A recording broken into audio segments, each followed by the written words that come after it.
31শে June বিশ্ব তামাক মুক্ত দিবস উপলক্ষে এক সচেতনতামূলক কর্মসূচি হাতে নিল আগরতলা গভর্নমেন্ট মেডিকেল কলেজের ছাত্রছাত্রীরা। এদিন প্রায় 150 জন ডাক্তারি পড়ুয়া ছাত্রছাত্রীকে নিয়ে বেরিমুড়া ব্লকের অন্তর্গত বেরিমুড়া গ্রামে বাড়ি বাড়ি সচেতনতামূলক বার্তা পৌঁছে দেওয়া হয়। এদিন সচেতনতামূলক কর্মসূচিতে ছাত্রছাত্রীদের সাথে ছিলেন আগরতলা গভর্নমেন্ট মেডিকেল কলেজের প্রফেসর ডক্টর সুব্রত বৈদ্য সহ অন্যান্যরা। আমরা শুনবো ঠিক কি জানাচ্ছেন তারা। আমরা আগরতলা গভর্নমেন্ট কলেজ থেকে এসেছি, তো আমরা মেডিকেল স্টুডেন্ট। তো আমরা আজকে বিশ্ব তামাক মুক্ত দিবস, তো এই দিবসে সবাইকে যাতে তামাকটা না নেয় তার জন্য সচেতন করতে এসেছি।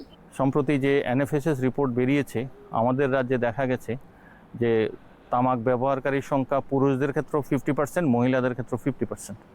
এই তামাক সেবনের ফলে আগামী দিনে ক্যান্সার, বিভিন্ন জায়গায় বিভিন্ন ধরনের ক্যান্সারের ঝুঁকি বাড়ছে এবং ক্যান্সার হওয়ার এবং প্রিমেচিউর ডেথ হওয়ার সম্ভাবনা থাকছে।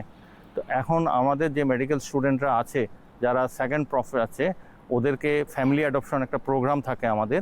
সেই ফ্যামিলি অ্যাডপশন প্রোগ্রাম হিসেবে ওদেরকে ওদের যে ফ্যামিলিগুলি আছে, ওদের এই ফ্যামিলিগুলিতে আমরা এনেছি, ওরা যাতে ওদের ফ্যামিলিগুলিকে সেন্সিটাইজেশন করতে পারে, যেটাকে আমরা বলি ইন্টারপার্সোনাল কমিউনিকেশন, মানে মুখামুখি বা সামনাসামনি কথা বলা, যেটা একটা বেস্ট মেথড মানুষকে বোঝানোর।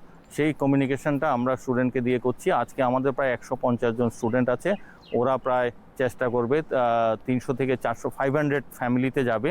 আর 500 ফ্যামিলিতে যদি আমরা প্রতি ফ্যামিলিতে 4 জন বা 5 জন করে যদি লোক সংখ্যা ধরি, তাহলে আমরা 2000 লোকের কাছে আমরা পৌঁছে যাব এই মেসেজটা নিয়ে। এবং এই 2000 লোকের মধ্যে অন্তত 700 থেকে 800 লোক তামাক সেবন করে। তো এখন ওদেরকে যদি আমরা মোটিভেট করতে পারি, আর বাকি যারা সেবন করেন না, ওরা যদি প্রতিজ্ঞাবদ্ধ হয় আগামী দিনে ওরা সেবন করবে না, তাহলেই আমাদের এই প্রচারের সার্থকতা আসবে। এই রৌদ্র গরমের ভিতরে কিন্তু আমাদের এই স্টুডেন্টরা কিন্তু বাড়ি বাড়ি ঘুরছে এবং মানুষের মাঝখানে প্রচারে নিয়ে যাচ্ছে।